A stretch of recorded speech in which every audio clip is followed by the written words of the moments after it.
La acción. Para abordar una definición concreta sobre la acción es necesario analizar dos de las siguientes teorías. La primera teoría es el causalismo, ya que esta es la acción de todo movimiento corporal que causa un resultado. Como segunda teoría tenemos el finalismo.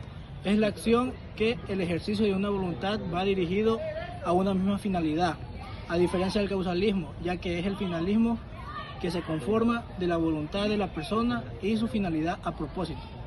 La voluntad. La voluntad no es más que la capacidad que tiene una persona para gobernar sus propios movimientos. Siguiente punto tenemos el saber causal, ya que el saber causal es una teoría finalista, ya que aparece un concepto clave, la cual es el denominado saber causal, y el cual no es más que la capacidad que tiene una persona para prever o anticipar de cierta medida las posibles consecuencias de sus actos. Por ejemplo, Pedro le pone veneno a la bebida favorita de Pablo. Pedro sabe que Pablo va a llegar a beber esa bebida y que podría causarle la muerte. O tal vez alguien lo asista pronto y termine yendo al hospital y a la vez él termine siendo responsable penalmente de tal conducta que realizó. A todo esto lo llamamos el saber causal. La legislación ecuatoriana. La legislación ecuatoriana es el sistema judicial, ya que adopta al finalismo como la teoría principal y validada sobre la acción. El Código Orgánico Integral Penal no establece como tal el término de la acción, pero sí la define de una forma más específica en el artículo 22, bajo el término de la conducta penalmente relevante, la cual puede manifestarse ya sea por medio de la acción o por medio de la omisión, de conformidad al artículo 23. La acción comparte la realización y la ejecución o consumación de un acto u actividad. Por otro punto tenemos la omisión, ya que la omisión implica el no impedir un acontecimiento, teniendo la obligación legal de hacerlo. Mediante esto, la acción es crucial dentro del esquema de la teoría del delito, ya que sin ella no hay tipicidad, ni antijuricidad, ni mucho menos lo que llamamos culpabilidad. Ahora bien, es importante resaltar que no toda conducta puede ser considerada como acción, debido a que existen tres tipos de causales establecidas en el artículo 24 del COIP, y también por la doctrina que permiten excluir de ella misma. A estas las llamamos causales de exclusión de la acción. Como primer punto tenemos la fuerza física irresistible, ya que ocurre cuando una fuerza extrema natural o humana actúa sobre otra persona, de tal manera que a esta última se le es imposible resistirla. Por ejemplo, tenemos, Juan está con su amiga Ana, conversando cerca de las escaleras. De repente uno de sus amigos lo empuja por detrás, haciendo que Juan termine empujando a Ana. De esta manera Ana caiga por las escaleras, provocándole lesiones de alta gravedad. Como siguiente punto tenemos la parte del movimiento reflejo, ya que este está compuesto por reflejos automáticos del cuerpo hacia los estímulos sensoriales. Por ejemplo, José está en la cocina con su amiga María y en un momento determinado toca por equivocación una olla caliente de agua, lo cual hace que realice un movimiento brusco, el cual termina haciendo caer la olla sobre María, causándole lesiones y quemaduras de alta gravedad. Estado de inconsciencia absoluta. Ocurre cuando una persona se desconecta totalmente del mundo objetivo. Dentro de esta categoría entra el sueño natural, la hipnosis, sonambulismo o los desmayos. Por ejemplo, Juan está conduciendo de regreso a su casa, luego de haber salido del trabajo. En un momento determinado sufre un desmayo, el cual le hace que termine causando un accidente en el que muere una persona. Dentro de los estados de la inconsciencia absoluta, es importante analizar el actio en la libre incausa, el cual consiste en determinar cuando una persona somete voluntariamente a un estilo de inconsciencia para buscar impunidad por el cometido de un delito. Por ejemplo, tenemos una madre que se toma un somnífero para quedarse dormida profundamente encima de su bebé y causarle la muerte. En base a todo lo que hemos visto respecto a la acción, planteamos un ejemplo general, el cual va a servir de base para ir revisando cada elemento de la teoría del delito. Por ejemplo, Juan quiere matar a su expareja Andrea por haberse separado de él, luego de haber estado casado por más de 4 años, ya que un día encuentra a Andrea en el parque junto a su hija y le sugiere que vuelva con él. Andrea se niega. Debido a esto, Juan se enfada y empieza a gritarle y a insultarlo. Posteriormente a ello procede a sacar un arma de fuego o una pistola y de esta manera dispararle a Andrea en el pecho, causándole la muerte. Interpretando este caso, se establece que si hay una acción, porque no existe una causal que permita excluir a la misma.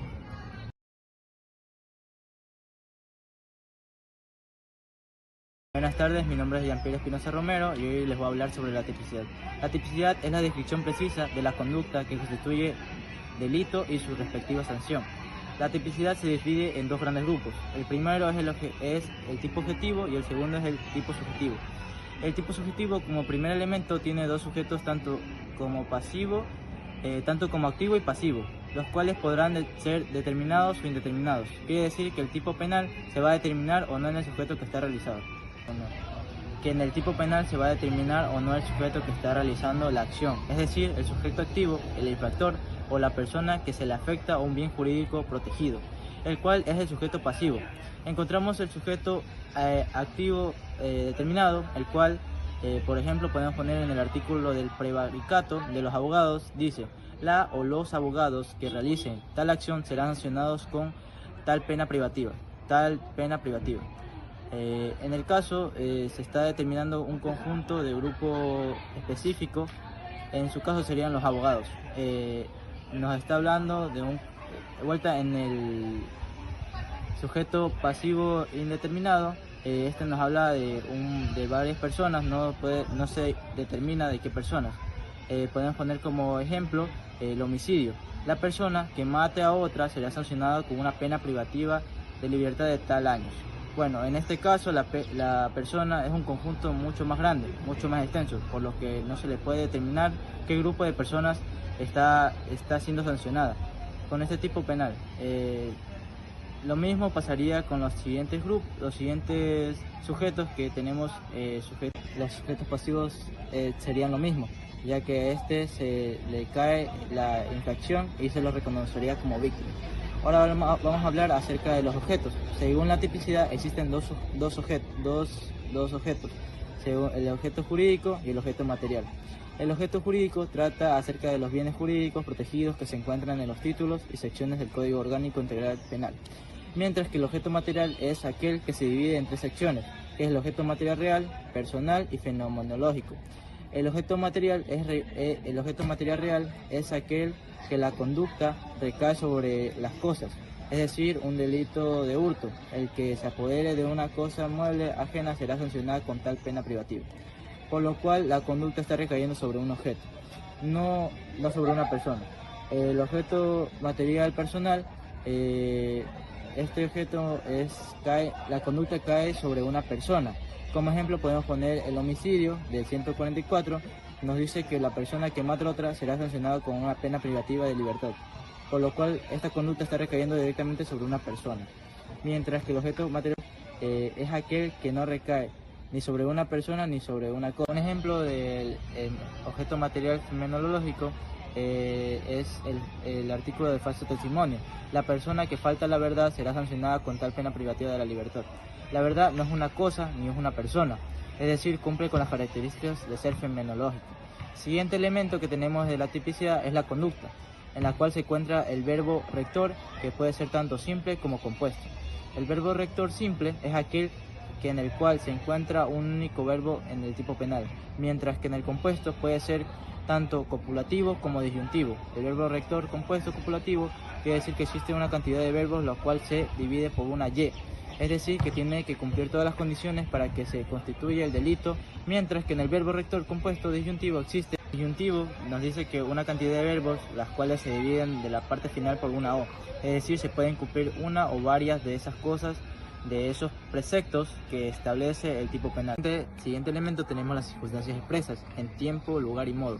Las circunstancias expresas en tiempo son aquellas en las cuales en el tipo penal se determina el tiempo en el que va a ocurrir la acción. Por ejemplo, podemos poner el artículo 140 del numeral 4, que es el asesinato. La persona que busque la noche y el despoblado quiere decir que está dando un tiempo específico en las cuales se va a realizar la acción buscando la noche para asesinar a otra persona. Entonces, esto es una circunstancia expresa en tiempo.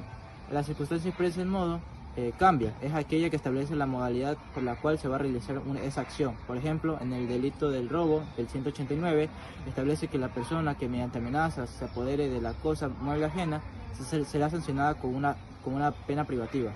Por lo cual, apoderarte de una cosa mueble ajena mediante amenazas ya es un modo, por lo cual cumple con las características de una circunstancia expresa en modo. Y las circunstancias expresas en lugar es aquella que se establece en un lugar en específico donde se puede realizar la acción. Por ejemplo, en el artículo 140, numeral 4, el asesinato establece que la persona que busca la noche y el despoblado, al hablar del despoblado ya está nombrando un lugar que va a realizar este delito, porque lo va a realizar en la urbanidad, si no va a buscar una zona válida en la cual va a realizar el asesinato, cumpliendo con las características de una circunstancia expresa en lugar. En el caso del Código Orgánico Integral se establecen las circunstancias específicas de la agravación, es decir, que por cumplirlas se agravan la pena. Esto debe encontrarse específicamente en el tipo penal establecido para que puedan cumplir con este agravante.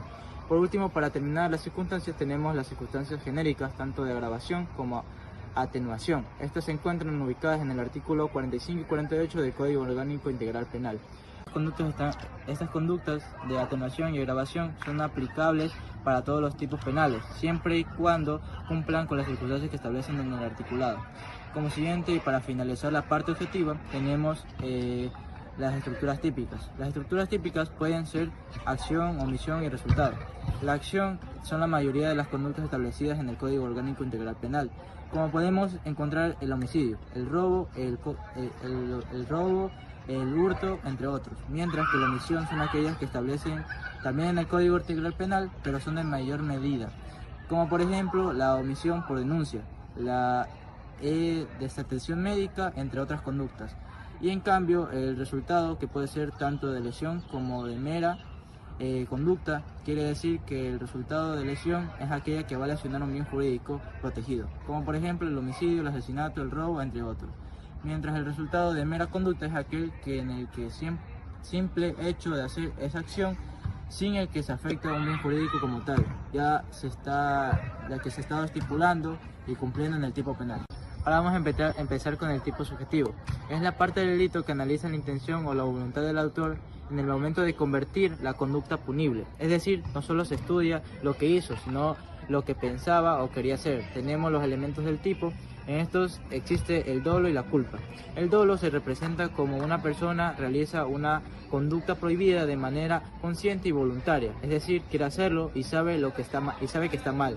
Existen varios tipos de dolo. En estos tenemos dolo directo, cuando el autor quiere directamente el resultado. Un ejemplo sería una persona le dispara a otro con el propósito de quitarle la vida.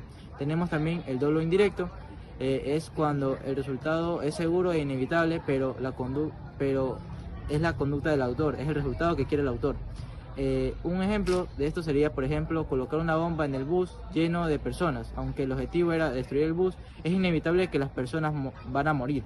Y por último tenemos el dolo eventual, que es cuando el autor no desea directamente el resultado, pero acepta la posibilidad de que pueda ocurrir. Por ejemplo, es conducir a 150 km por hora en una zona escolar. Puede no querer atropellar a alguien, pero asume ese riesgo por la imprudencia de la velocidad. Tenemos también la culpa. ¿Qué es la culpa? La culpa ocurre cuando una persona comete un hecho prohibido sin quererlo, ya sea por imprudencia, negligencia o por falta de cuidado. Tenemos varios tipos de culpa. Tenemos la culpa consciente y la inconsciente. La culpa consciente es cuando el autor puede prever qué va a ocurrir, o sea, el resultado negativo, pero confía que puede suceder ya sea por su habilidad o por su conocimiento. Un ejemplo sería de un obrero que trabaja sin casco en una área peligrosa y procede algo a caer en la cabeza, provocándole la muerte. Ahora tenemos la culpa inconsciente, que el autor ni siquiera se da cuenta de que la conducta podría causar algún tipo de daño. Un ejemplo, podemos poner alguien deja una vela encendida cerca de una cortina sin pensar el riesgo del incendio. Como dijimos, por ya sea imprudencia o negligencia, estas cosas podrían pasar. Ahora tenemos el error de tipo. Es cuando el autor desconoce algún elemento esencial del hecho que se realiza, por tanto que se realiza y por lo tanto no se puede formar una voluntad dolosa. Tenemos el error de tipo invencible y el error de tipo invencible elimina totalmente a la responsabilidad legal cuando no existe ni el tiempo ni el medio para poderlo evitar, mientras que el error de tipo vencible es cuando se puede haber evitado, aunque tiene el tiempo y el medio para evitar el error y aún así lo realiza. No se le quita la responsabilidad penal. El error de tipo invencible elimina totalmente a la responsabilidad legal cuando no existe ni el tiempo ni el medio para poderlo evitar, mientras que el error de tipo vencible es cuando se puede haber evitado, aunque tiene el tiempo y el medio para evitar el error y aún así lo realiza. No se le quita la responsabilidad penal.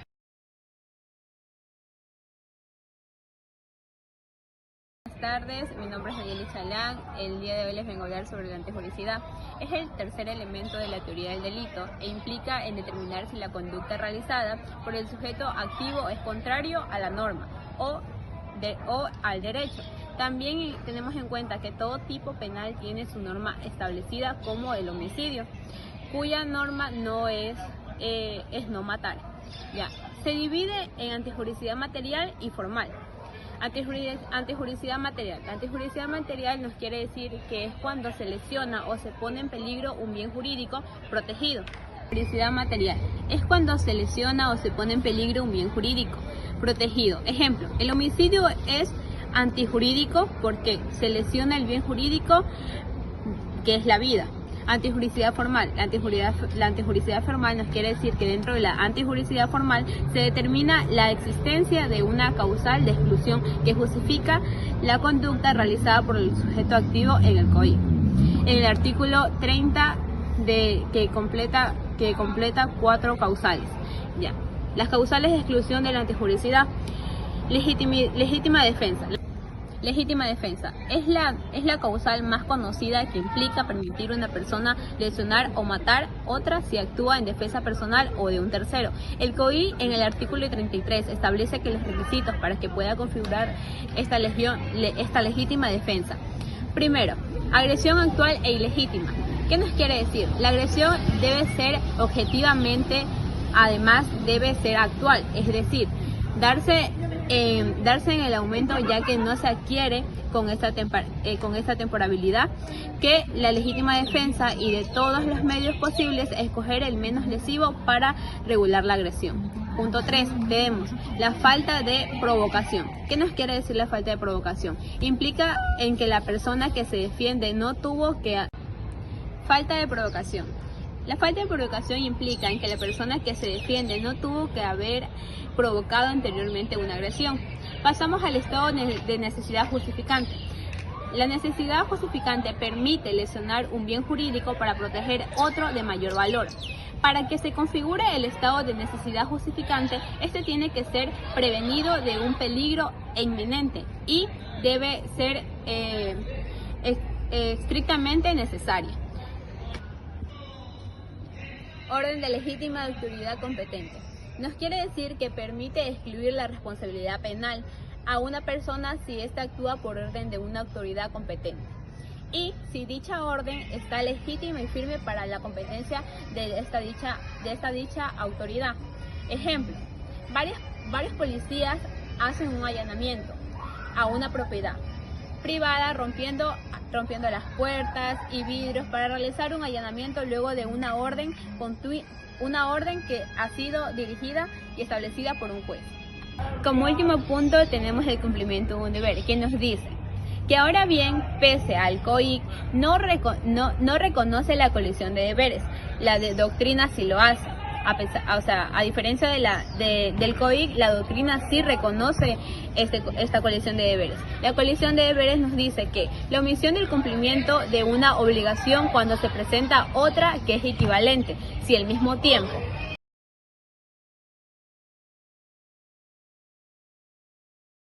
Es la culpabilidad. Para comenzar debemos entender qué es la culpabilidad. Es el juicio de reproche que se le hace a la persona al actuar en un delito, cuando tiene la posibilidad de actuar de una manera diferente. Esto significa que no basta con la persona haya cometido un hecho típico y antijurídico, también debe existir la posibilidad real de reprochar esa conducta. Esto se hace bajo ciertos criterios, los cuales analizaremos después. Ahora bien, uno de los principios fundamentales que existe es la culpabilidad de la libertad. Eso significa que la persona tuvo la opción de actuar de manera correcta y, sin embargo, de manera voluntaria decidió no hacerlo. Los elementos de la culpabilidad son tres. Primero, la capacidad de culpabilidad. También conocida como imputabilidad. Este elemento se refiere a la capacidad de la persona para entender lo que hace y dirigir sus acciones. Por lo general, todas las personas son imputables. Sin embargo, existen excepciones, como por ejemplo los niños de corta edad y las personas con discapacidad mentales. En el momento del hecho les impedía comprender la ilicitud de su conducta. Ellos son considerados imputables. Por ejemplo, Carlos tiene 30 años y no presenta ningún problema eventual mental. Un día decide golpear a su vecino por una discusión que tuvieron. Carlos, como es una persona mayor de edad, en sus facultades mentales, es imputable, es decir, que entiende lo que hizo y podía controlar sus acciones. Por lo tanto, puede ser culpable. Ahora, si el autor hubiese sido un niño de 7 años o una persona con esquizofrenia aguda, no podría comprenderse la realidad al momento del hecho. Sería inimputable y se le podría aplicar la responsabilidad penal. El segundo elemento es la conciencia de la antijuricidad. Aquí analizaremos lo que las personas sabían que su conducta estaba prohibida por la ley. En algunos casos puede existir un error de probidad y si ese error es insuperable puede eliminarse en su responsabilidad penal. Este error puede ser de dos tipos: de manera indirecta, la cual es desconocimiento total de la norma, y de manera indirecta, cual es la persona creía de manera errónea que su manera de actuar estaba justificada bajo algún argumento de la ley, pero realmente no era así. Ejemplo, Lucía prende fuego a un terreno porque pensaba que era suyo, pero en realidad pertenecía al municipio. Quemar en ese espacio es ilegal. Ella no sabía que estaba cometiendo un delito, ya que creía que tenía derecho a hacerlo. Si se demuestra que su error era imposible de evitar, entonces hubo un error de prohibición insuperable y no se le podría reprochar penalmente su conducta. El tercer elemento es la exigibilidad de otra conducta. Eso significa que en las condiciones del caso se espera que la persona actuara de forma distinta y, sin embargo, si actúa en una situación de depresión extrema, como por ejemplo en un estado de necesidad o en un caso de exceso de legítima defensa, no se le podría exigir una conducta diferente. Entonces puede ser considerada culpable. Un ejemplo: María es amenazada con un arma de fuego para que conduzca un coche después que la persona que la amenazó haya cometido un robo. En este caso no se le puede exigir que actuara de otra manera, ya que su vida está en peligro. Por lo tanto, no se le puede reprochar su conducta y no sería culpable, aunque haya participado en el hecho. Finalmente, quiero destacar algo importante: en ciertos casos, como el exceso en causa de justificación, la legítima defensa, la persona se excede pero no se da cuenta de ese exceso. Puede incluirse conciencia del límite de sus actos y eso sería todo.